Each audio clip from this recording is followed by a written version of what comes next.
Buenos días a todos. Bienvenidos este domingo a nuestra clase bíblica de esta mañana, que además tenemos un par de grupos de la escuela dominical que nos acompañan esta mañana, así que bienvenidos también a nuestra clase bíblica de hoy. Vamos a empezar orando y pidiendo la dirección del Señor para todas las cosas interesantes que espero que podamos compartir juntos esta mañana.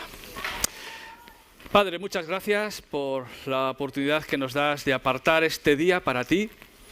Todos los días son tuyos, pero tú invitas a tu pueblo a dedicar un tiempo a adorarte, a alabarte, a juntarnos alrededor de tu palabra. Gracias, Señor, por concedernos hacerlo así. Gracias por esta iglesia, gracias por todas las personas que vienen esta mañana dispuestas a escuchar tu palabra.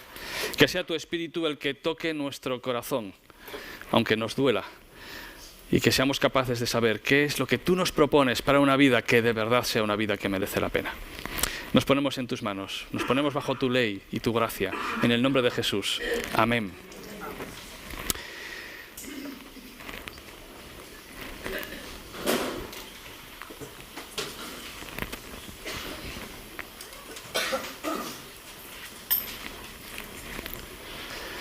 ¿Cómo sería un mundo sin ley?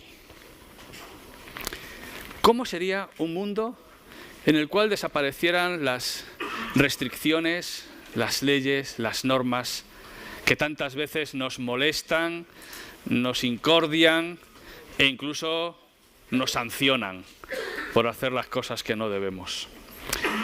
Os leo un relato, a ver qué os parece. En un mundo no muy distante, una sociedad avanzada había llegado a la conclusión de que ciertos mandamientos antiguos ya no eran necesarios.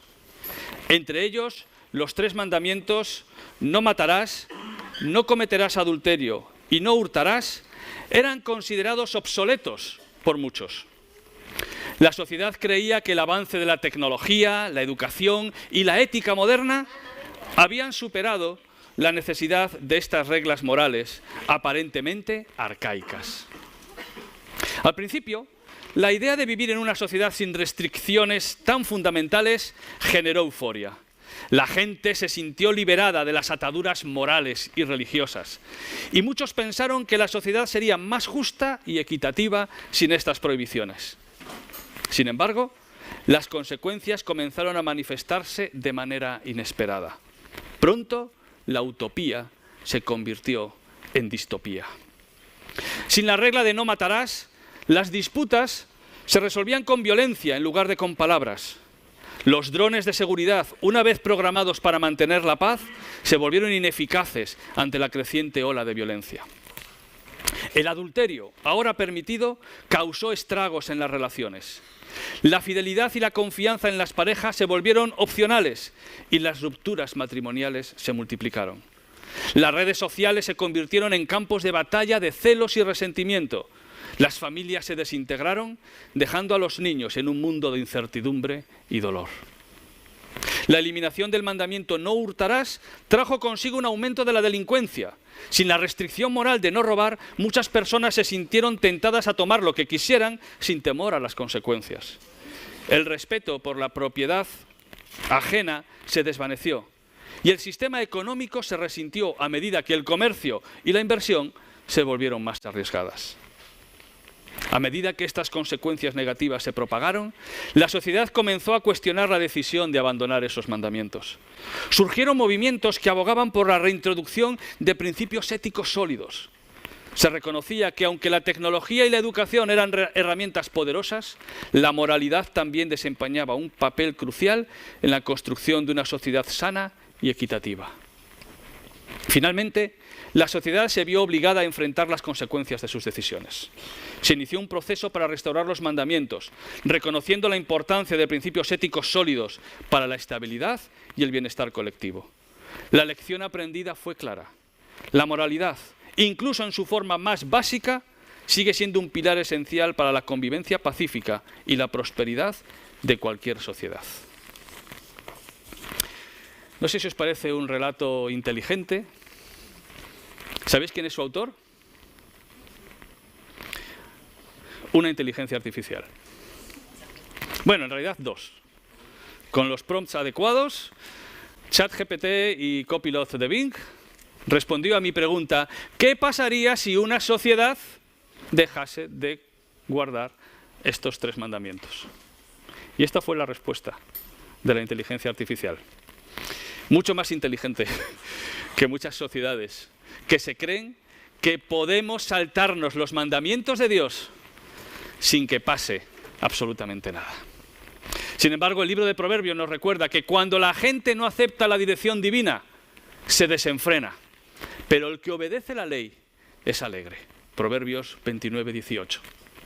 Y es que saltarnos la ley de Dios no conduce a la felicidad, sino a la calamidad. Y cuando las sociedades creen que pueden vivir al margen de las normas de Dios, pensando que van a construir sociedades más justas, más felices y que van a disfrutar de verdad de lo que es bueno en la vida, lo que van a descubrir es que están destruyendo sus propias vidas. Para eso, Dios nos ha dejado la ley. Nos ha dejado los 10 mandamientos. No fueron entregados para fastidiar al ser humano, sino, como ya hemos ido recordando en estas lecciones anteriores, para recordarnos qué es lo mejor que podemos hacer en la vida si queremos tener una vida satisfactoria. La ley de Dios no está dada para molestar, sino que está dada para ayudar. Curiosamente, bueno, este domingo vamos a tratar estos 3 que aparecen aquí, que ya hemos leído. No matarás, no cometerás adulterio, no hurtarás. El 6, 7 y 8, en la lista, vamos a decir, tradicional evangélica o bíblica, porque los que habéis sido educados en la religión católica sabéis que el orden y la lista de mandamientos es diferente, y no vamos a entrar ahora en por qué son diferentes y cuáles no están, pero interesante esa diferenciación. Estos son los mandamientos en este orden, podemos decir, más convencionalmente bíblico, aunque hay también distintos textos bíblicos donde se ordenan los mandamientos de manera diferente. ¿Para qué está dada la ley? Se nos ha recordado también la semana pasada, se nos hablaba de la ley como espejo, ¿no? Y me gustaría que pensásemos en la ley como una maravillosa barrera o barandilla de seguridad. No sé cuántos sabéis dónde está esto, porque está muy cerca de aquí. Es el nuevo mirador del Fraile que han hecho en las Arribes del Duero, y han puesto ese espectacular mirador. Yo no he podido verlo todavía, pero he encontrado esta foto donde se ve ese mirador. Claro, yo no sé si algunos de vosotros tenéis vértigo o no, pero cuando te asomas a un mirador y la barandilla no es lo suficientemente sólida o alta, da una sensación de ¡uy, qué miedo!, ¿no? Porque está ahí el vacío, el precipicio al que te caes. ¿Sabéis? La ley es esa barandilla que Dios nos da para que no nos caigamos al precipicio y podamos caminar por la vida con seguridad, con tranquilidad, sabiendo hasta dónde podemos llegar sin destruir nuestra existencia. En un sentido negativo, la ley es una restricción, nos dice lo que no hay que hacer. Pero en un sentido positivo nos indica qué tipo de conductas contrarias son las que tenemos que practicar, como veremos después al comentar algunos de los temas. Reafirma lo que sí debemos hacer, y todo el Antiguo y el Nuevo Testamento nos muestra la contraparte positiva de los mandamientos divinos. Hay algo que no podemos hacer, pero hay muchas otras cosas que debemos hacer para cumplir y disfrutar de ese mandamiento.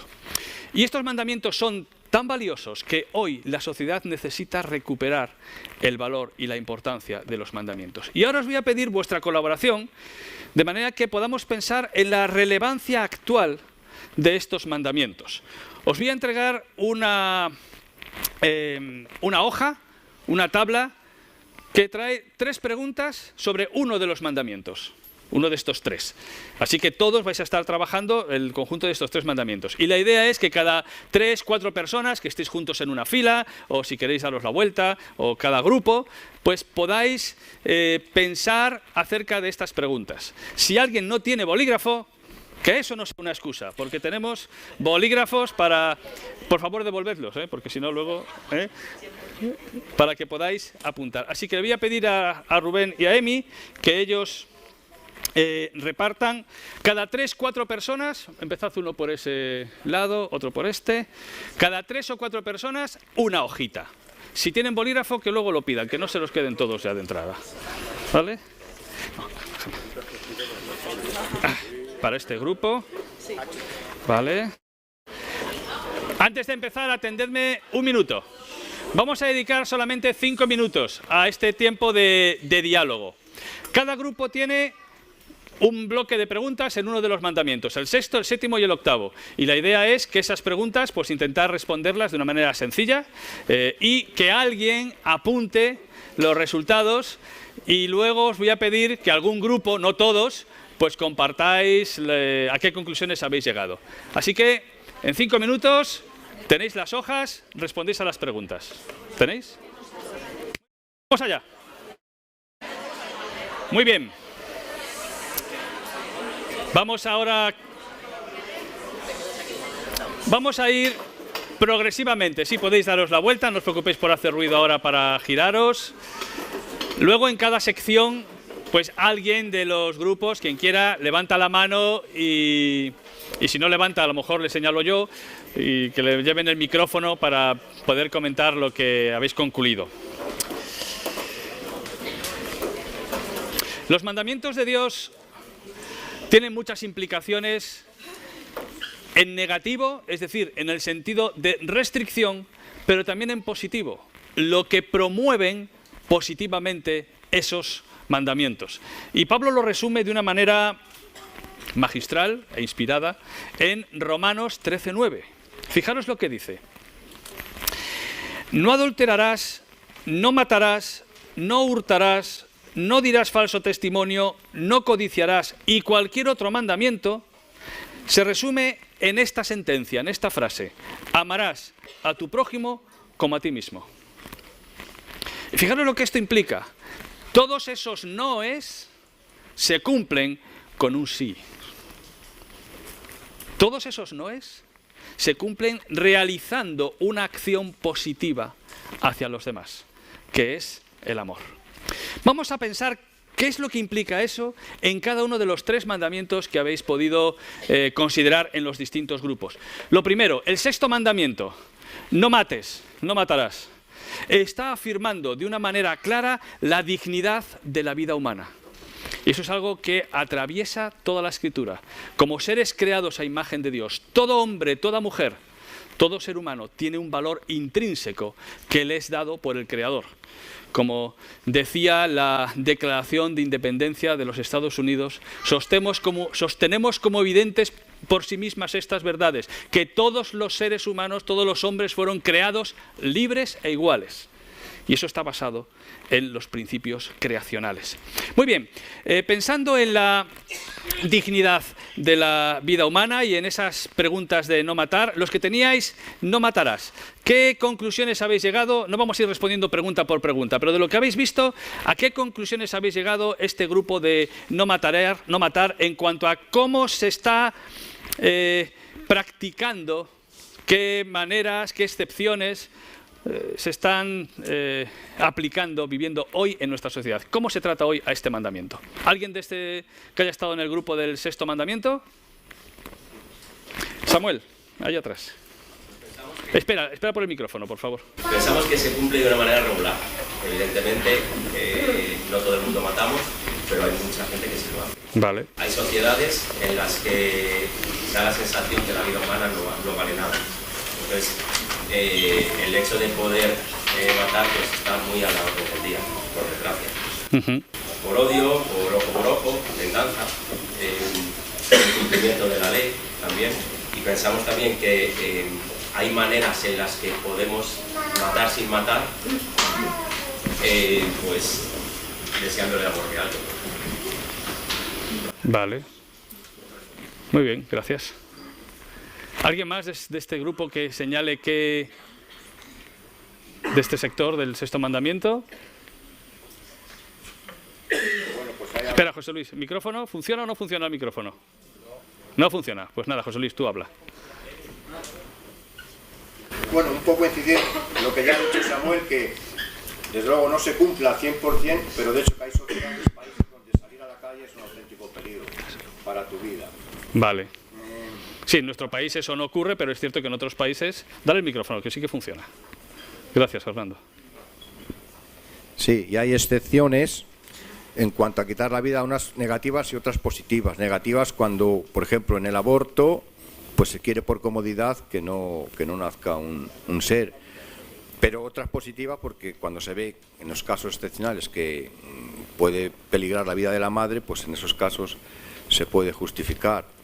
Pero también, como dice en Romanos 13, también 9, el que para defender a la sociedad y a la vida humana, pues el que haga el mal, que tema, que no en vano que la autoridad lleva la espada. Entonces, en ese caso, pues podría ser una excepción positiva a la muerte, ¿no?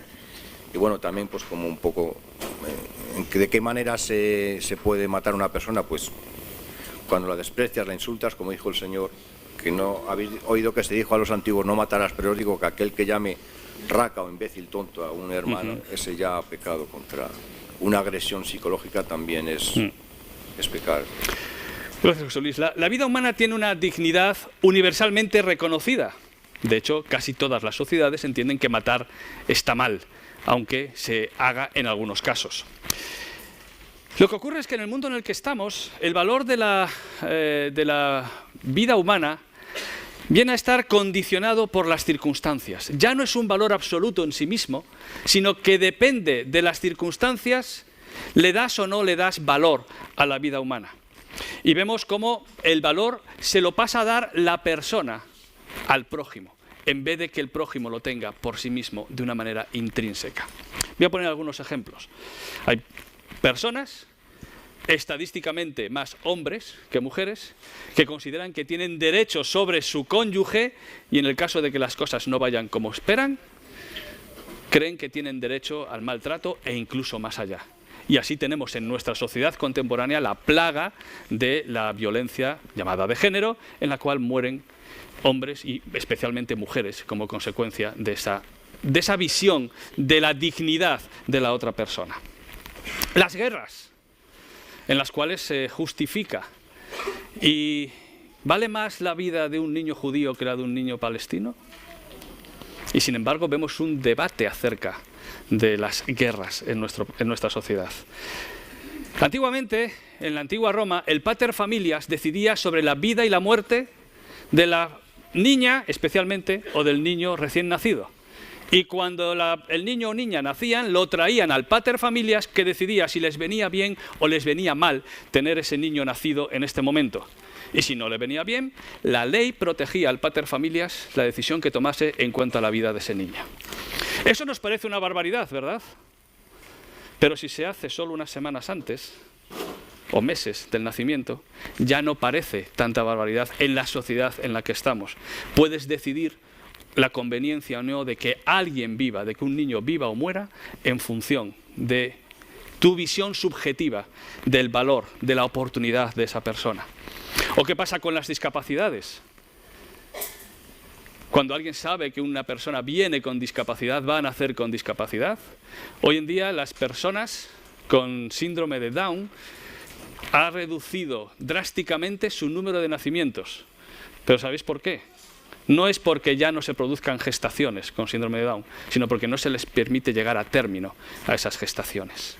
No se considera que sea una vida digna de ser vivida. Os ocurre también al final de la vida, cuando se presiona acerca de incluso los costes económicos de alargar la vida del ser humano.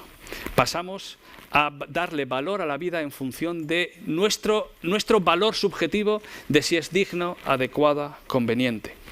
Hablamos de aborto, de eugenesia, de eutanasia. ¿Quién decide si una vida es digna? Desde el momento que una persona o un grupo de personas puede regular qué vida es digna de ser vivida, nos acercamos a sociedades que se convierten en genocidas, que hacen desaparecer a sectores de población. Y lo hemos vivido en Europa a mediados de siglo. Y esos valores parece que siguen en vigor todavía en la actualidad. Por supuesto que hay situaciones, y no quiero parecer insensible a las circunstancias vitales complejas, tanto de cara a un nacimiento, como de una discapacidad, como de una enfermedad. Por supuesto que son situaciones duras, situaciones en las cuales hay que ayudar y apoyar a las personas que están viviendo por esa situación. Pero qué distinto es si lo afrontas desde una visión de la dignidad de la vida humana, ser humanos creados a imagen de Dios, todos ellos, que si la vida humana la ves solo desde su valor de utilidad o de oportunidad. No mates.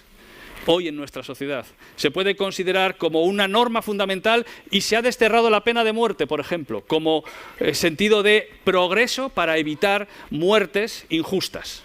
Y no voy a entrar en el debate de la legitimidad o no de la pena de muerte, pero en nuestras sociedades occidentales eso, digamos, han alcanzado esa manera de entender el respeto a la vida humana. Pero por otro lado, estamos cuestionando la dignidad y el valor de las vidas humanas que no nos parecen suficientemente dignas o valiosas. Si os interesa este tema, os recomiendo los documentos de bioética de la Alianza Evangélica Española. Pero este mandamiento de Dios nos recuerda lo importante que es la dignidad de todo ser humano y la importancia que tenemos como cristianos de dar una alternativa de dignificación de todo ser humano, de amar al prójimo, sea este quien sea, sin que importe cuál sea su orientación, su origen o su condición. Debemos mostrar el amor de Dios a todo aquel que es nuestro prójimo. De manera que el cristianismo tendría que ser muy combativo, pero no contra, sino a favor de dignificar, respetar y ayudar a todo ser humano en su necesidad y en su condición. Y de hecho eso fue algo que asombró al mundo antiguo, que tenía un estándar de valor de la vida humana inferior a lo que es la moral bíblica, la moral judeocristiana, y asombraba a los contemporáneos ver cómo los cristianos se cuidaban a los unos a los otros, cuidaban de sus débiles, de sus enfermos y de los de la sociedad en general, cosa que la sociedad romana avanzada no concebía que tuviese sentido ocuparse en ese tipo de personas. Los cristianos lo hicieron y revolucionaron su tiempo. Cuanto más oscuro es el panorama, más ocasión tenemos los cristianos de ser luz. Y como digo, no es tanto de ir en contra de nadie, sino de a favor de defender y ser nosotros ejemplos de cómo tratamos, cómo afrontamos estas situaciones difíciles que se presentan en nuestras vidas y cómo apoyamos a aquellos que están pasando por ello.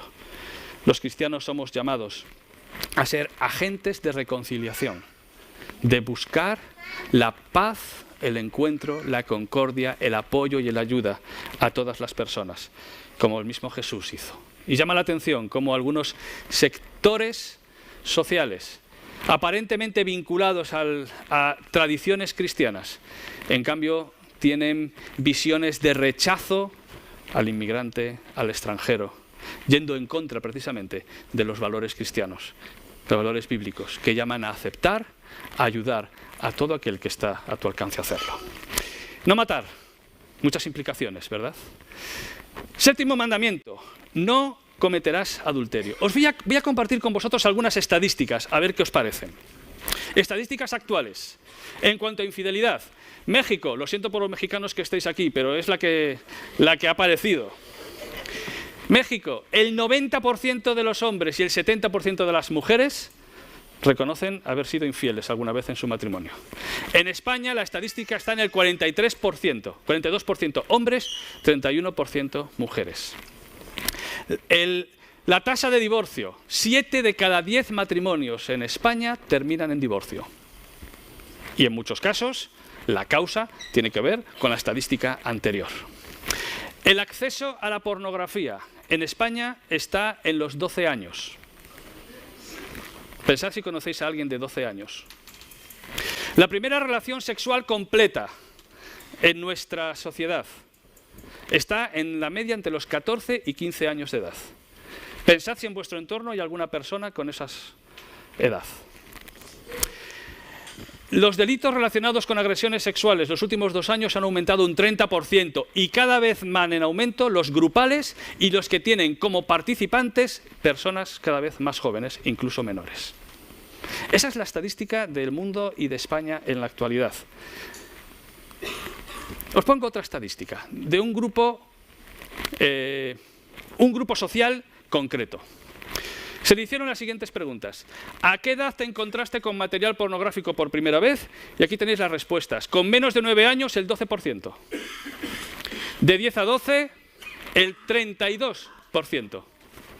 Del 13 a 15, bueno, ahí tenéis las estadísticas. Pueden ser un poco frías, pero vuelvo a decir, pensad en personas que conozcáis, o en vosotros mismos, en vuestra edad.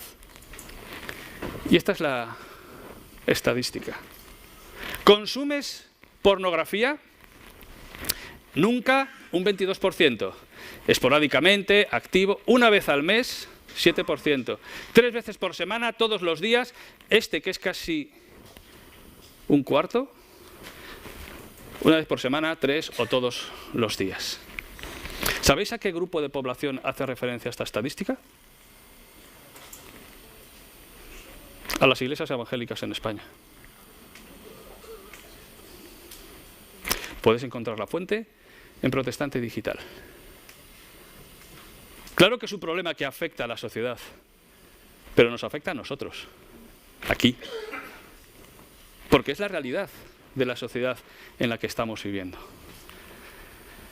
En Estados Unidos, no hay estadística de eso en España. 1 de cada 3 cristianos reconoce haber cometido adulterio en su matrimonio. Grupos, ¿qué habéis pensado, qué habéis escrito en vuestra reflexión acerca de este mandamiento? ¿Cómo afecta, cómo se entiende este mandamiento de no cometer adulterio en la actualidad? O en general, ¿cuál es la visión actual en cuanto a la práctica sexual en cualquier circunstancia de la vida? ¿Alguien quiere contestar en nombre de su grupo? Ruth, pasáis el micro, por favor, encendido. Está bien y lo he apagado. Gracias, Emi. Gracias a los técnicos por ayudarnos. Pues nosotros hemos hablado que aunque hay cuestiones que todavía se consideran como que son malas o que no están bien, incluso en todas las generaciones, al final es un tema mucho más público. Antes era un tabú, pero ahora es público, entonces, por así decir, se ve más de todo. Y sobre todo, que aunque tú personalmente consideres que una infidelidad está mal, sobre todo si te la hacen a ti, no puedes juzgar hoy en día nada, como que hay mucha variedad y todo, aunque no vaya contigo, tú no puedes decir que eso está mal, sino que al que sea le tienes que decir, bueno, pues me alegro que a ti te vaya bien con eso. Entonces, que aunque todavía hay cuestiones que si hablas con la persona te dice, no, a mí eso no me parece bien, en público se ve de todo y no se puede juzgar. Y claro, son la televisión, las redes sociales, los que lo hacen más público, por así decir. ¿Algún otro grupo? Por aquí, sí, por el fondo.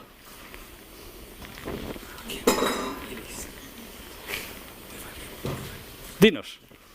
Que como actualmente por las películas, las redes sociales y todo el tema de la libertad de expresión está todo tan permitido y tan bien visto y como que todo da igual y no importa tanto, pues estamos normalizando pues todo ese tipo de comportamientos y aún así en la iglesia también se hace un poco para no ser vistos tan extremistas e intentar que la iglesia pues llegue a más personas por la tolerancia.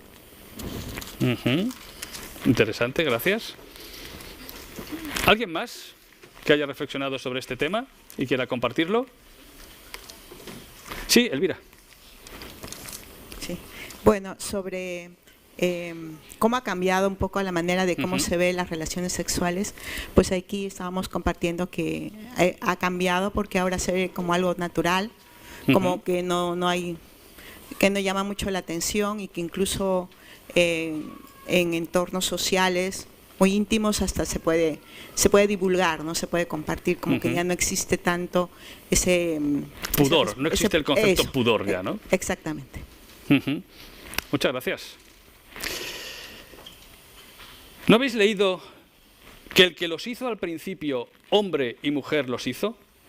Y dijo, por esto el hombre dejará padre y madre y se unirá a su mujer, y los dos serán una sola carne. Así que no son ya más dos, sino una sola carne. Por tanto, lo que Dios juntó, no lo separe el hombre. Estas son palabras de Jesús en relación con las preguntas que le hacían sus contemporáneos en cuanto al matrimonio, el divorcio, etc. El plan de Dios para el hombre y la mujer contempló un regalo incomparable. Dios podría haber decidido que nos reprodujéramos por esporas o por esquejes, que plantando una uña saliese un ser humano. ¿Por qué no? El Señor de la creación podría haber hecho las cosas de cualquier manera. Y sin embargo decidió que la reproducción implicase satisfacción y placer en el hombre y la mujer. Algunos dicen que si no fuera así se hubiera extinguido la humanidad. Es posible. Pero lo cierto es que Dios nos ha concedido ese regalo. Dios es el inventor del placer sexual. no es un invento de la sociedad contemporánea, es un invento de Dios que nos diseñó así al hombre y la mujer. Pero lo diseñó de una manera que sea beneficioso y satisfactorio para el hombre y para la mujer. Dios ha diseñado que las relaciones sexuales estén comprendidas dentro del pacto matrimonial, heterosexual y monógamo. Y ese es el plan de Dios para toda la humanidad por creación. No es cultural, es creacional. No es optativo, es lo que te va a hacer feliz, te va a satisfacer como persona, aunque a veces los matrimonios no funcionen. Pero no funcionan no porque el matrimonio no sea un buen diseño, sino porque nosotros somos pecadores utilizando un buen diseño de Dios. Por tanto, la Biblia rechaza cualquier tipo de inmoralidad sexual. La Biblia rechaza lo que en términos generales se llama fornicación. La palabra original griega para fornicación, ¿sabéis cuál es? Porneia. ¿Os suena algo? Y de ahí sale nuestra palabra porno, pornografía. Y la Biblia nos insiste vez tras vez, huid de la inmoralidad sexual. Huid de todo aquello que os haga practicar un sexo fuera de la voluntad y del propósito de Dios. Huid de la fornicación, dice Pablo, 1 Corintios 6, 18. Y eso significa que no hay excusa para un comportamiento contrario a la ley de Dios que arruina nuestras vidas. Dios no autoriza el sexo antes o fuera del matrimonio. No es lícito durante la etapa de noviazgo.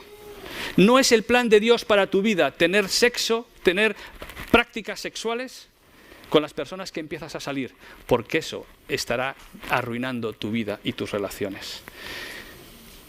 Dios no está de acuerdo con que tengas amigos o amigas con derecho a roce, porque eso no es parte del plan de Dios para tu vida. Dios no quiere que mires y que te complazcas con las prácticas sexuales de otros. De ahí que la pornografía sea algo que también esté en contra de lo que Dios diseña para el bienestar de las personas. Así que piénsalo. Quizás todas las estadísticas no te tocan a ti. Estás exento de todas esas estadísticas que hemos dicho. Pero Jesús va incluso más allá.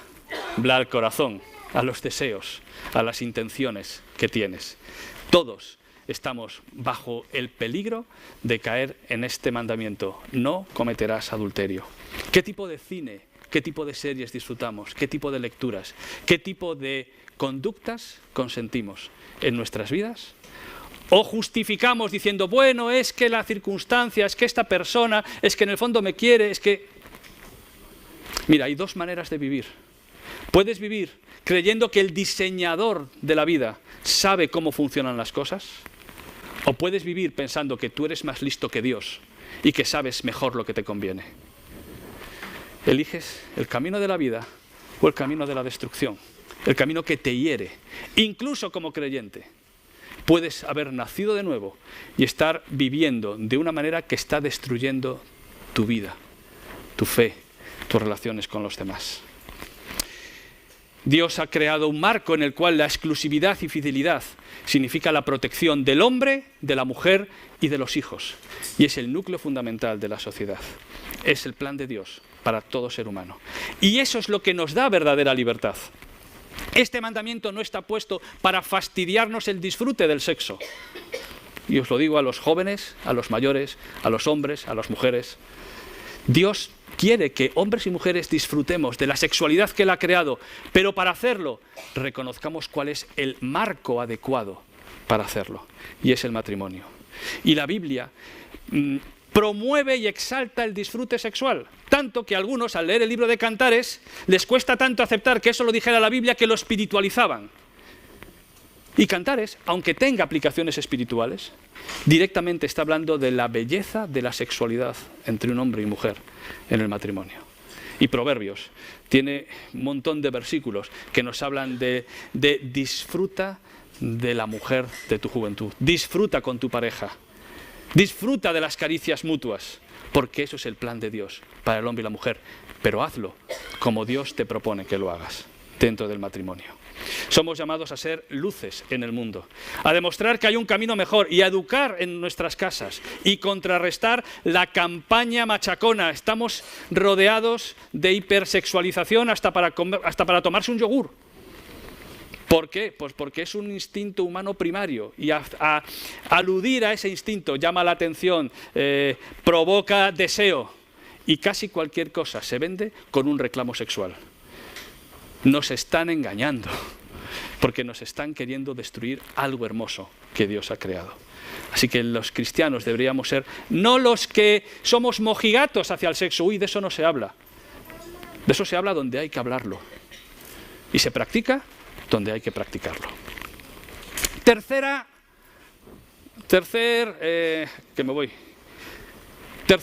mandamiento, el respeto a la propiedad.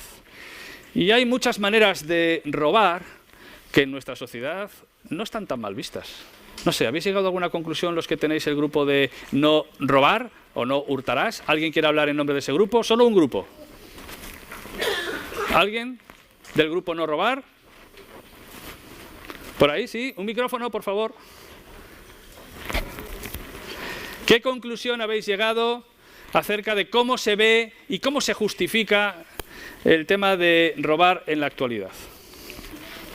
Bueno, pues nosotros hemos llegado a la conclusión de que muchas veces la sociedad al evadir impuestos pues se ve normal, vamos. Evadir impuestos. Evadir impuestos, no pagar deudas, cuando se vale de artimañas para decir o ir con pena, miras que no tengo, pero simplemente para sacar provecho para el propio beneficio.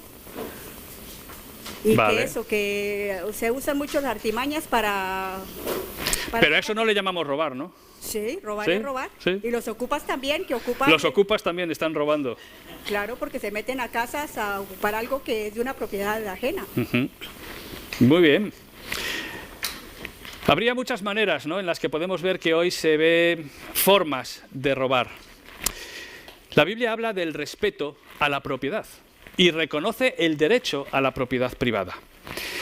Y sin embargo, ¿cuántas formas hay de saltarse este derecho a la propiedad? Es un principio para la convivencia y la administración de la creación. Dios mismo creó un huerto, Dios mismo reconoce el derecho a preservar lo que es tuyo. Pero es un derecho que no es absoluto. La Biblia dice que aunque los israelitas ocuparon la tierra, ¿de quién era la tierra? De Dios. La tierra era de Dios. Y el pueblo de Israel tenía que usar esa propiedad con responsabilidad, evitando la acaparación y facilitando la supervivencia de los que les había ido peor las cosas en la vida. Así que sí, el derecho a la propiedad, pero también el derecho a la justicia social, es un principio que encontramos en la Escritura. E incluso Dios recuerda a su pueblo que le estaba robando a Dios, Malaquías. ¿Y cómo robaban el pueblo de Dios al mismo Dios? Si Dios no tiene bancos. ¿Recordáis? De hecho le decían, ¿en qué te robamos? Dice, hombre, que los diezmos y las ofrendas os los pasáis por la cara. Es una forma de robar a Dios. Propiedad y responsabilidad, propiedad y generosidad. El cambio de valores está en dejar de desear lo ajeno y aprender a compartir lo ganado. El que robaba, que no robe más, sino que trabaje con sus manos, honradez del trabajo, para poder compartir con los demás. No robes, pero no te quedes ahí, comparte. No defraudes, pero no solo eso, haz un uso responsable de los bienes que Dios te ha dado. Así que, para terminar y resumir, la ley es buena. La ley que Dios nos da no es para amargarnos la vida, sino para ayudarnos a vivir una vida como Dios manda y como Dios quiere en la tierra. Pero es difícil de guardar. Y aquí Jesús nos desafía incluso a ir más allá de la letra de la ley. Y Jesús nos invita a que no solamente no matemos, sino que ni siquiera insultemos ni alberguemos odio en las relaciones unos con otros, sino que busquemos la reconciliación y la paz. No solo a que no cometamos adulterio, sino que no lo promovamos en un deseo sexual ilícito, mirando, deseando, disfrutando con lo que otros hacen. Jesús no solamente nos invita a no robar, sino a confiar en que Dios provee y seguir compartiendo, incluso con el que a lo mejor no nos cae tan bien, como el buen samaritano, ¿recordáis? El ejemplo del buen samaritano, cómo cuidó al prójimo y generosamente permitió que esa persona se pudiera recuperar. Confianza en lugar de consumismo. Pero ninguno de nosotros podemos cumplir con esta ley. Y eso el Señor lo sabe. Nos la dio no como medio de salvación, sino como instrucciones para la vida. Porque la salvación solo es por gracia. Y la gracia nos da la libertad de saber que aunque somos pecadores regenerados, y aunque luchamos contra el pecado que está en nosotros, y cada uno sabrá de estos tres que hemos visto esta mañana, dónde tiene más lucha. Al Hijo de Dios, Dios le da la gracia, el Espíritu, para poder hacer frente. Y si pecas, no te conformes, no te justifiques, busca el perdón de Dios y su ayuda para hacer frente a ese pecado que arruina tu vida. El que esté libre de pecado, dijo Jesús, que sea el primero en lanzar la piedra. Estudiar la ley de Dios no es para pensar en el que tengo al lado que seguro que ha pecado en esto, sino en pensar, Señor, ¿cómo puedo vivir una vida que te agrade? Y si todavía no te has decidido a vivir la vida como Dios quiere que la vivas, reconoce tu necesidad de Jesús, de salvación, de su gracia, y atrévete a vivir la vida como Dios te lo propone, porque no hay mayor felicidad y libertad en la vida que someterse a la ley de Dios. No hemos sido salvados por medio de la moralidad, pero sí somos salvados para vivir una vida ética, justa y digna del Dios que nos ha salvado. Así que te hago una pregunta. ¿Qué necesitas cambiar en tu vida para disfrutarla al estilo de Dios? Para que de verdad puedas decir, como decía el salmista, bienaventurados los íntegros de camino, los que andan en la ley del Señor, bienaventurados los que guardan sus testimonios y con todo el corazón lo buscan. Pues atrévete a asomarte a la vida, eso sí, sin saltar la barrera. Señor, te damos muchas gracias por la palabra que tú nos das, para invitarnos a vivir la vida como tú la has diseñado. Y sobre todo, te damos gracias porque tú nos has rescatado de nuestra incapacidad de obedecerte.